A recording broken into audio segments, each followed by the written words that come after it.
Hello everyone, मी आहे ज्योती आणि ज्योतिष क्रिएटिव्हिटीमध्ये आपलं स्वागत आहे. आज मी बनवलेले आहेत ग्रॅन्युला बार म्हणजेच एनर्जी बार. तर थोडक्यात सांगायचं झालं तर आपल्या मराठी भाषेमध्ये चिक्की. तर ही ड्रायनट्सपासून बनवलेली चिक्की आहे. तर यासाठी आपल्याला लागणार आहेत बदाम. तर इथे मी अर्धी वाटी बदाम घेतलेले आहेत. हे आपल्याला ड्राय रोस्ट करून घ्यायचे आहेत. तर इथे मी फक्त बदामच वापरलेले आहेत. तुम्ही आणखी देखील ड्रायनट्स वापरू शकता किंवा सगळे मिक्स ड्रायनट्स देखील घेऊ शकता. तर हे छान आपले भाजून झालेले आहेत. आता हे आपल्याला थंड करून घ्यायचे. थंड झाल्याच्या नंतर याला आपल्याला मिक्सरमध्ये घालून घ्यायचे. तर बऱ्यापैकी ते थंड झालेत. आता मिक्सरमध्ये याची मी फाईन पावडर करून घेणार आहे. तुम्हाला आवडत असल्यास तुम्ही थोडेफार जाडसर देखील वाटून घेऊ शकता, पण मी बारीक अशी पावडर करून घेणार आहे. तर म्हणजे जेव्हा आपण त्याचे बार्स कट करू तेव्हा ते इझिली छानपैकी कट होतील. आता हे आपण एका प्लेटमध्ये काढून घेणार आहोत आणि इथे मी खजूर घेतलेला आहे. त्याच्या बिया काढून आपल्याला ते आता मिक्सरमध्ये ग्राइंड करून घ्यायचं आहे. तर जेवढे मी बदाम घेतलेत तेवढेच इथे मी खजूर वापरलेले आहेत. तुमच्या आवडीनुसार याचं प्रमाण तुम्ही कमी जास्त करून घेऊ शकता. तर मी दोन्ही समप्रमाण घेतले. आता हे आपल्याला एकत्र करायचे आणि हे छानपैकी मिक्स करून घ्यायचे, म्हणजे आपल्याला याचा गोळा तयार करून घ्यायचा आहे. तर याचे तुम्ही बॉल्स देखील करून घेऊ शकता किंवा मी ज्या पद्धतीने बार्स बनवले त्या पद्धतीने बार्स देखील बनवून घेऊ शकता.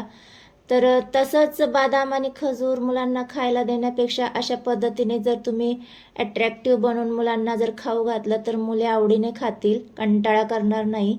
तर हे छानपैकी आपलं एकजीव झालेलं आहे. आता इथे मी ह्याला बटर पेपरवर घालून घेणार आहे. तर बटर पेपरवर थोडंसं हातानेच प्रेस करून घेते. थोडंसं हार्ड जाते आपल्याला प्रेस करायला, त्यामुळे इथे मी लाटण्याचा वापर करणार आहे. लाटण्याने लाटून आपल्याला कितपत थिन आणि थिक हवं आहे त्यानुसार आपण याला लाटून घेणार आहोत. तर अशा पद्धतीने हे लाटून घेतलेलं आहे. साईडने थोडंसं क्रॅक्स आलेत कारण ते कडक आहे त्यामुळे.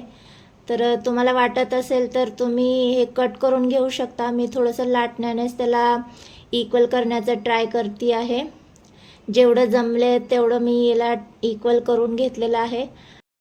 आणि आता सुरीच्या साहाय्याने आपल्याला ह्याला स्क्वेअर किंवा डायमंड शेपमध्ये कट करून घ्यायचं आहे. तुम्हाला आवडेल त्या शेपमध्ये तुम्ही कट करून घेऊ शकता. इथे मी रेक्टँगल शेपमध्ये कट करून घेणार आहे, म्हणजे ते दिसायलाही थोडंसं छान दिसतं. तर थोडासा वेगळा आकार असला की मुले आवडीने खातात. तर हे कट होते तोपर्यंत तुम्ही जर माझ्या चॅनलवर नवीन असाल तर प्लीज माझ्या चॅनलला सबस्क्राईब करा आणि सबस्क्राईब केल्यानंतर बेल आयकन नक्की प्रेस करायला विसरू नका, कारण बेल आयकन प्रेस केल्यामुळे माझ्या नवनवीन व्हिडिओचे नोटिफिकेशन तुम्हाला मिळतील. तर इथे आपले बार्स कट करून झालेले आहेत. आपल्या शरीरामध्ये जर आयर्नची कमतरता असेल, केस अकाली पांढरे होत असतील, स्किन ड्राय पडत असेल, तर अशा प्रकारे तुम्ही जर एनर्जी बार करून खाल्ले तर नक्की याचा उपयोग होईल.